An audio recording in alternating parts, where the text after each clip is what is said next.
Hey, what's up everyone? I'm RedundantPancake and welcome to this tutorial about vectors. So, why am I making a tutorial about vectors? There's many good tutorials that explain what vectors are purely from a math point of view. And that's important, that concept to understand, and people generally tend to go into like a lot of the functions that vector math uses and how you calculate those. What I want to do is a more applied method. So I'm going to explain the concept of vectors to you on a very basic level, and I'm going to then go into a game engine and show you what that means and how you can use those basic concepts inside of your first game. Okay, so that's very important to understand. I will be using Godot as a game engine, so if you want to join me in this adventure, I would highly advise you to pause the video, download Godot with C#. I'll leave a link down in the comment below. So do that right now, set it up, and come back to this video. Okay? So first I'm going to go into Photoshop, explain to you a little bit about what vectors are as a basic principle, as a concept. Then we're going to go into Godot and we're going to make a moving character, and I'll explain to you exactly how it works. Okay, so vectors. What is a vector? A vector is nothing more than a number or a combination of numbers that represent a direction and a magnitude. And a magnitude is nothing else than a length, okay? So if we draw an arrow real quick here, we see that we have a direction and we have a magnitude. Okay, so this arrow represents a vector, and let's say this is 5.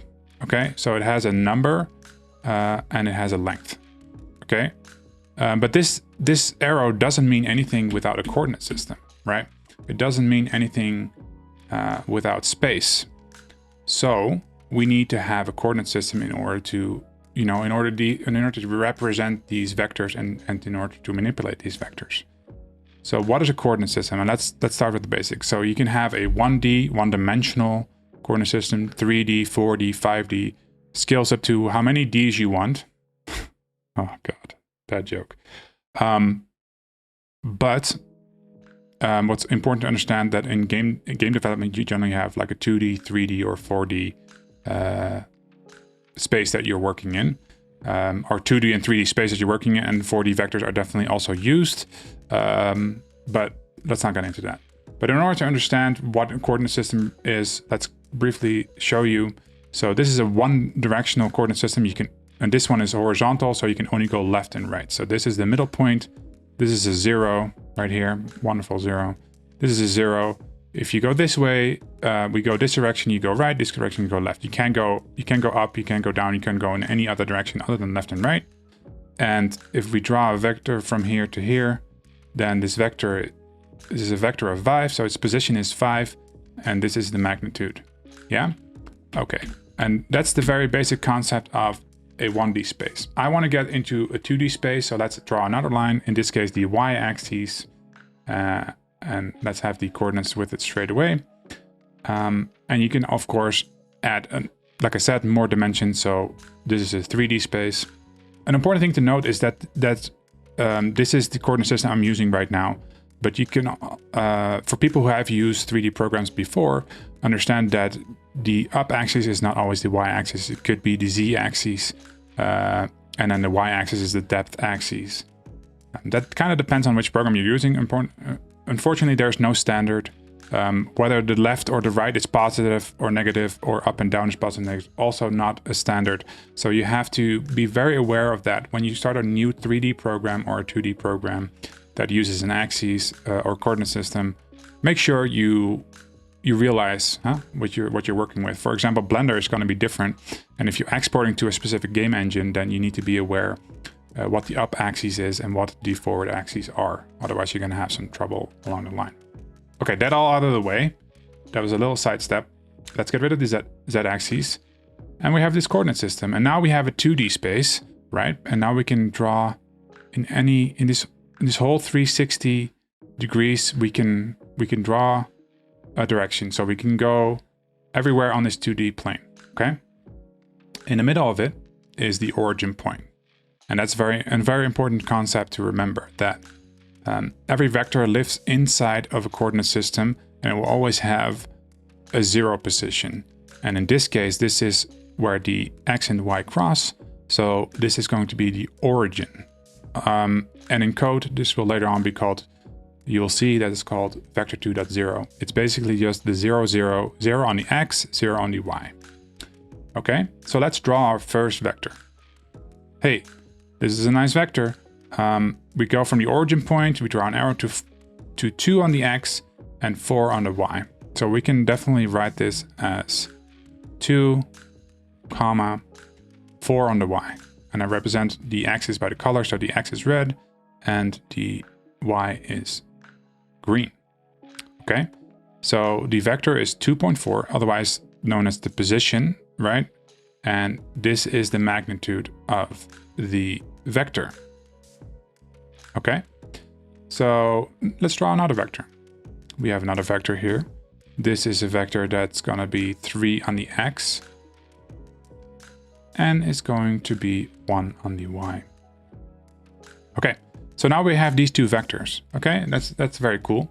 So what's some of the basic functionality that we do with vectors? We can multiply vectors by each other, or multiply a vector by a scalar, and a scalar being nothing more than a number, right? Like 100 meters, for example, that's a scalar. So the difference between a vector and a scalar, if you've heard of scalars before, a scalar is nothing more than a unit or a number that represents something like a length or like a weight or something like that. You know, that's like 100 meters, that's a vector. It doesn't tell you which direction it's in. So a vector, the difference between that is that it also has a direction. Okay, so that's the key difference here, because we are using this coordinate system and it's into a direction, right? So this vector moves into this direction, this vector moves into this direction. So we can do addition, we can do you know, you can multiply, you can divide, you can do everything that you can do with a normal number. But in vector world, it might act a little bit different than by just adding or multiplying more numbers, okay?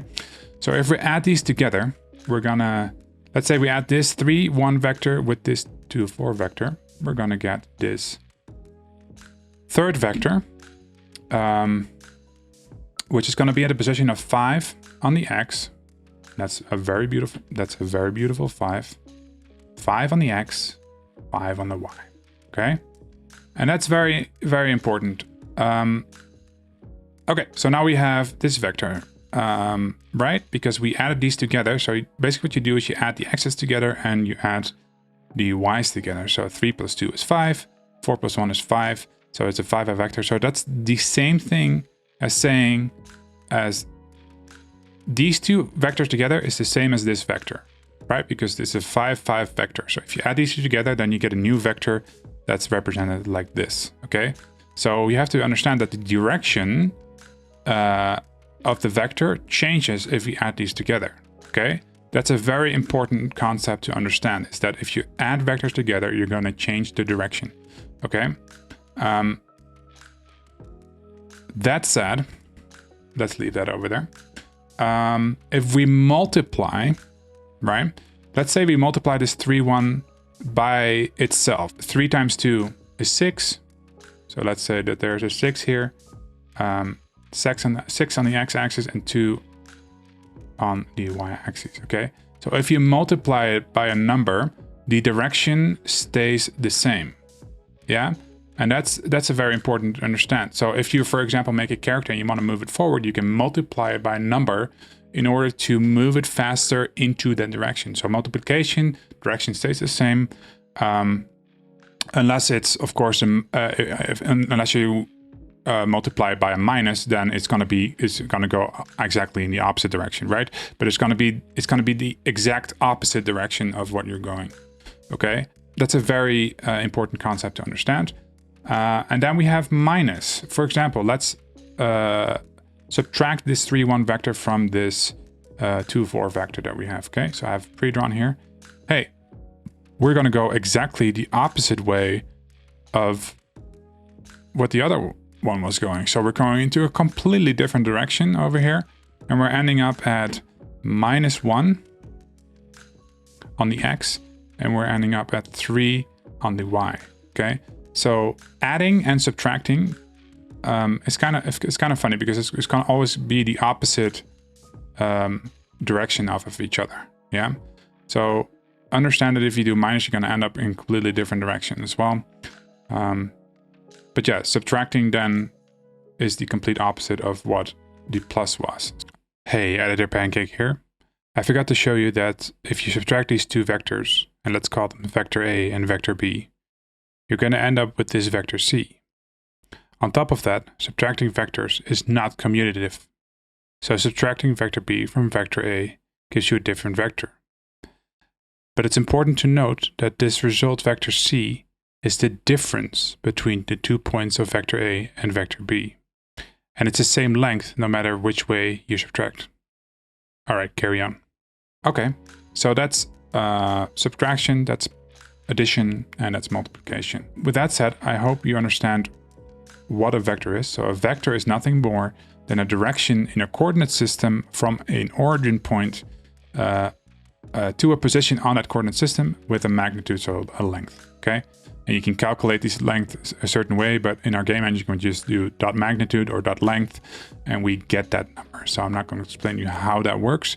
Just understand that this is how vectors work. They have an origin point, they point towards a direction, and they have like inside of a coordinate system, okay? Multiplication will keep the same direction, plus will change direction, minus will change direction in the exact opposite as the plus, okay? Core concepts. Let's go into Godot. Okay, so open Godot. Let's do a new project.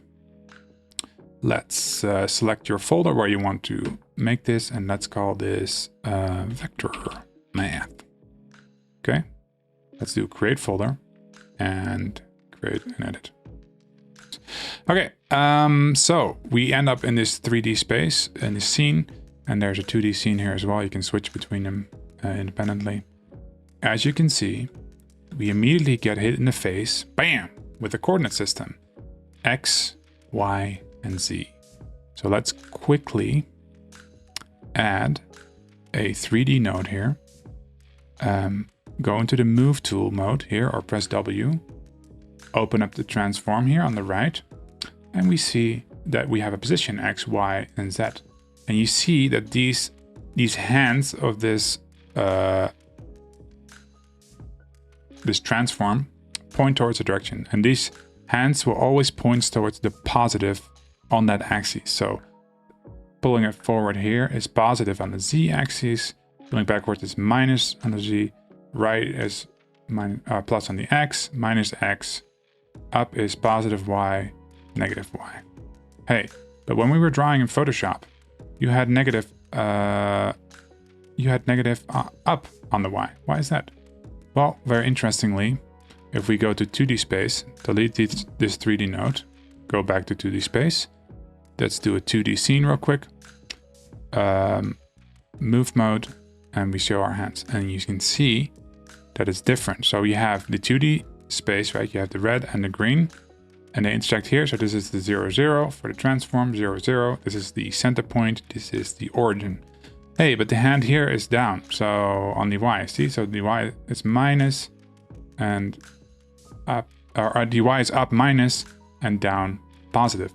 So now we understand that this position is now different if we drag it, right? You see the coordinate system that it uses, and if we reset this, it will be 0, 0.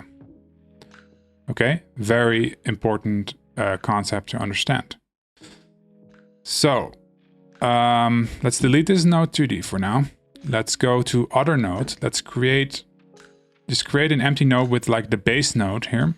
And that's what I like to do with my levels. Let's do Ctrl S to save it and just say level, boom. Okay, saves this here, level.tscn. And let's create a child node. In order to create a child node, you either click this plus button or right click, add child node. And let's add a 2D node, and let's look for sprite. I don't see it. You can also type sprite in here, and you can see that it pops up. Select it, create, we have a sprite. Okay, I'm going to drag in a quick image that I have already pre-made. I'll leave a link in the description below so you can download it if you don't want to use your own picture. So this Godot.png gets added here. You can just drag it into the file system. We then drag it from this file system onto this empty slot next to the texture. Make sure you have the sprite 2D selected.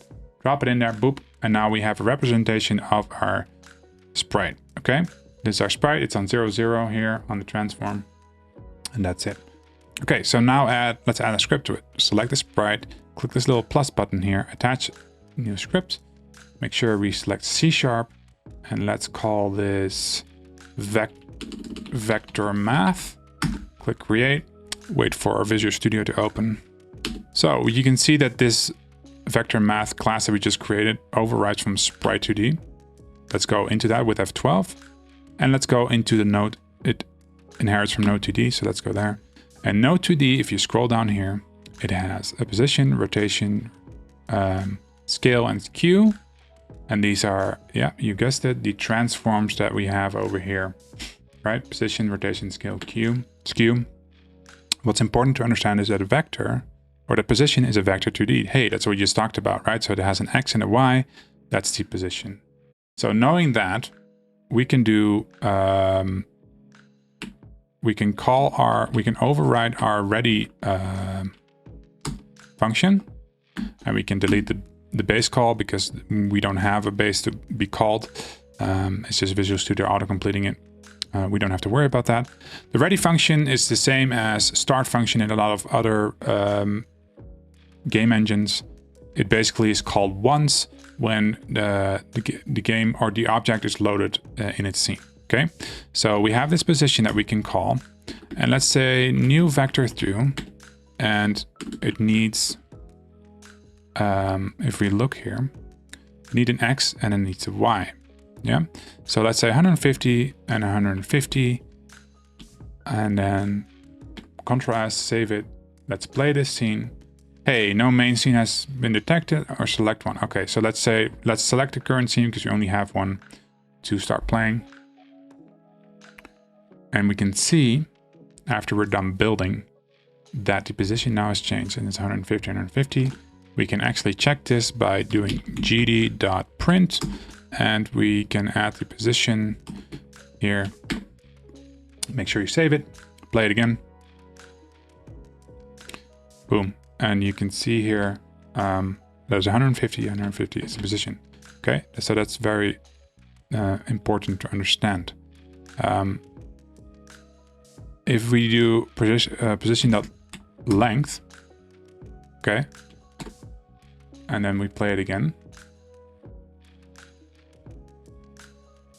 we get this weird number, 212. So remember, the vector gets drawn from the 0, 0, the origin to here. So the length of that vector is 212, okay? Because it's 150 on the X, 150 on the Y, and the length is then longer than that. Of course, if you know any right angle triangles, you know that that's going to be the longest side, and it's apparently 212. So that's an important thing to know, that that's the length, right? So that's why we know it's drawn from the origin point. Okay, so now we know how the position works and how the length is represented. Let's delete this stuff from the ready, and let's start moving this body around. So let's override the process function, and again we can remove the base call because we don't need it.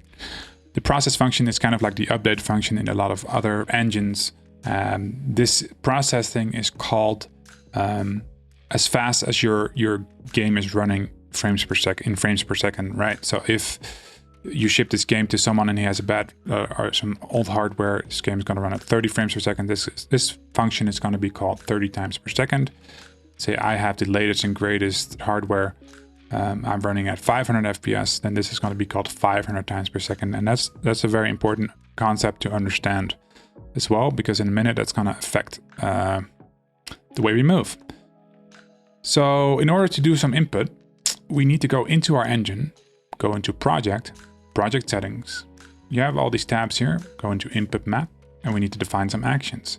So let's do a WASD for movement. So let's say let's say up, down, left, right, okay? We can then bind these keys to keys on our keyboard. So up is W, okay? Just type in W here, select it, click OK. Add the plus on the down, say S. The S will pop up, select it, click OK.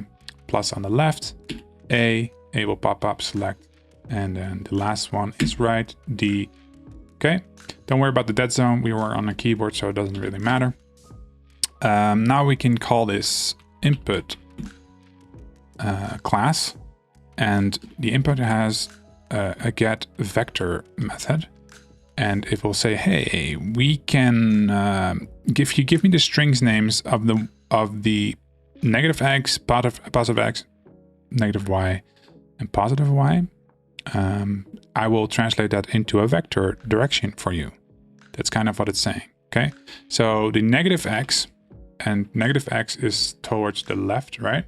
See, that's going to be left.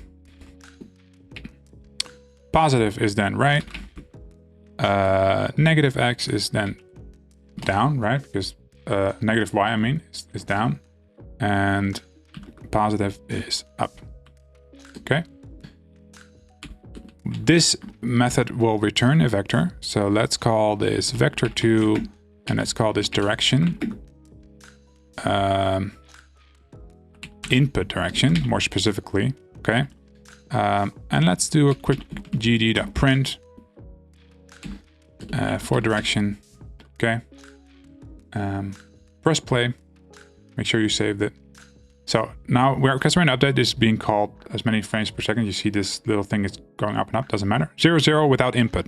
If we move up, it's 0, 1 because, wait, did I do this wrong?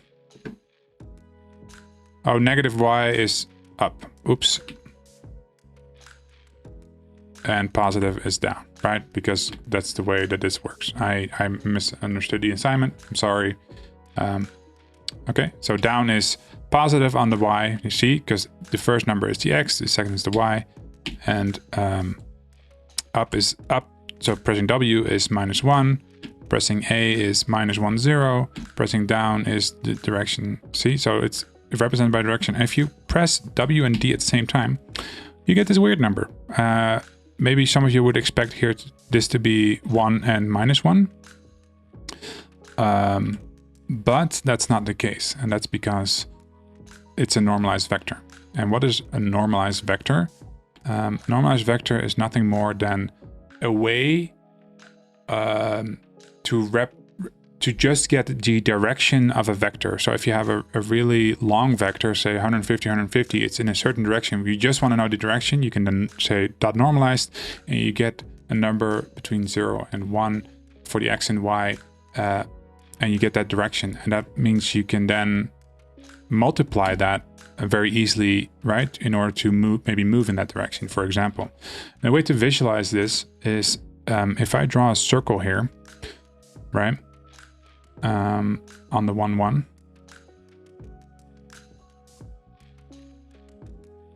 Okay. This is what the normalized vector then is, yeah? Between 0 and 1. So if you go into this direction, so the bottom right, so if I press S and D at the same time, you're gonna get the x coordinate of this. That's why it's 0.7 on the x and 0.7 on the y. That's a very important thing to remember, okay? Normalizing a vector is nothing more than just getting the direction of that vector in a unit of 1, okay? So that's an important concept to grasp. So this is already normalized. So now what we can do, we have a position and we wanna, we wanna move into that direction, okay? So let's just say we're gonna move into that direction by adding them together, okay? So we're saying position plus ease equals the direction that we want to move in. And you see that works, but there's a problem with this. Like I said, this process function is based on the speed of your system. If you have a really slow system, that player is gonna move really slowly, right? How do we deal with that? Well, because we get the delta here, we can multiply by this. But yeah, Pancake, what is this delta and what do you mean, right? So this process function is being called a certain times per second, right? If I run at 100 frames per second, it's going to get called 100 times. This delta represents the time since the last time this function was called, right? So if we then add the amount of times this process function has called, if you add all those deltas up together, you're going to get 1 second, okay? So that's the whole idea. So that number is going to be bigger if your PC is slow. It's going to be smaller if your PC is fast. So this delta represents time it was called since the last time. So let's quickly see what this actually is. Let's print it out real quick. Boom, and we get this weird number, 0.006. So that's like, you know, this is a second, right? So 0.06 seconds. And you see that sometimes it changes because the frame rate might hop between two numbers, right? It might be running 160 and it might jump to 159, etc. Okay, so that's what's happening. Okay, so how can we use this delta then to get a consistent speed? So let's create a vector let's call this velocity. And let's say input direction times delta. And we need to actually cast this to a float because we're getting a double and we can only multiply by floats. Okay. And let's say position plus equals the velocity. And that should be good math, right? Well, as you can see, we're moving at an extremely slow pace, right? Why is that? Why is that? Because we are multiplying the direction times this really small number, right? So it's not going to be that fast. So we can fix this by just creating a float. We're creating a variable called speed. And let's set the default value of the speed to 300, okay? We can multiply the input speed, the direction with this speed, and then times it by this delta. So we're saying that we're fixing the speed, so the 300, with how fast your PC is. So it's always going to be 300 in the end. Yeah. So that's what we're doing. Okay. Very important concept. So the direction, this is just the direction that we're moving in.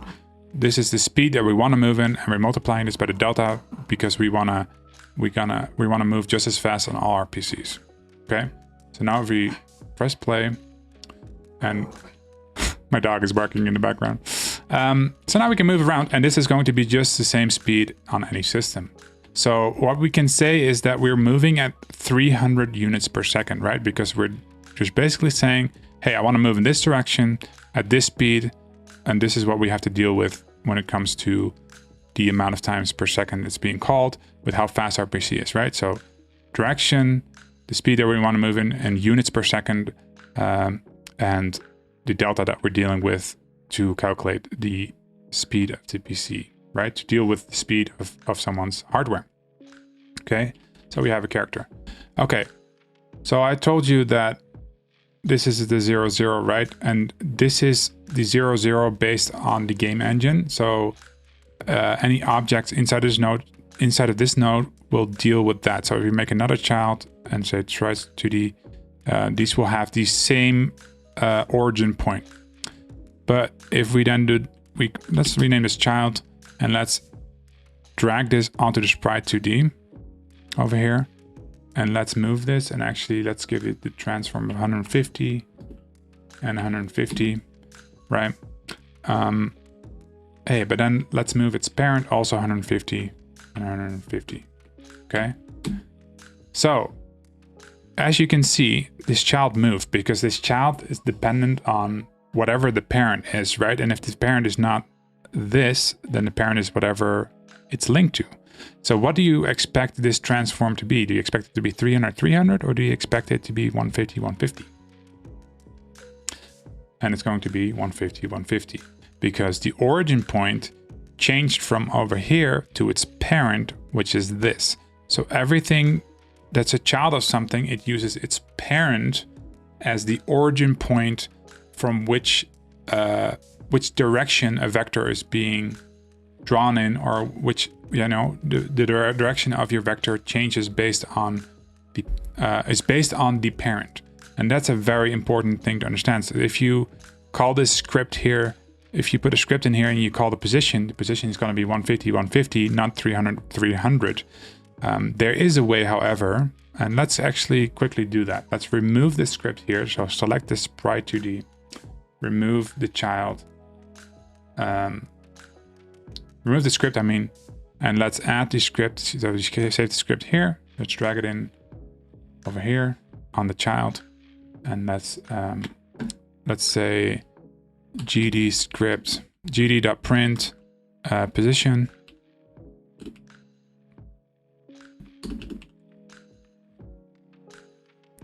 I can't type today. So the position is 150, 150, right, of this child. We can quickly add this Godot thing to this child as well, so we can see it inside of our run. So we have the script attached to this one, not this one, and it says 150, okay? This is a very important thing to grasp. So if we add another child here, and when we set that position to 150, 150, it's going to be over here, right? And that can go as deep as we want. So what do we do if we want to compare? Let's say you have this child here, and we want to compare this to a completely different sprite that is part of like the world, right? So it's not connected to this parent. It's let's say an enemy or something like that. And you want to compare the position of this child to this enemy. Well, you can't just say this child dot position and get that position, because they use a different coordinate system. They have a different origin point. So there's a of course, your game engine knows about this problem. So there's something called a world position or a global position. Depending on which game engine you're in, it's called differently. But in Godot, it's called global. And if we print that out real quick, you see that the global is 300 and 300. So this is based on, you know, the base coordinate system that's being used. So if we want to compare nested objects with other objects inside of the world, then we want to make sure that we compare their world positions or their global positions, right? Because we want to see where they are inside of this coordinate system and not based on the parent. But because you have a local system as well, it's going to be very easy to say, hey, how far away is this child from this parent? We can rotate easily around this parent without having to deal with the world coordinate system. So it definitely has its benefits, and there's a reason why it is. But it's very important to understand that nested children have a different origin point than the actual game engine uses by default, right? Okay. So with that said, we've gone through what vectors are and what they aren't. So to quickly recap, a vector is nothing more than a number or a combination of numbers representing a direction inside of a coordinate system with an origin inside of the coordinate system, and a magnitude. So in other words, the length from that origin point to the vector position. Yeah. We can then manipulate that vector by using it to add other vectors to it, to subtract vectors to it, or to multiply it to move our character, as we've seen.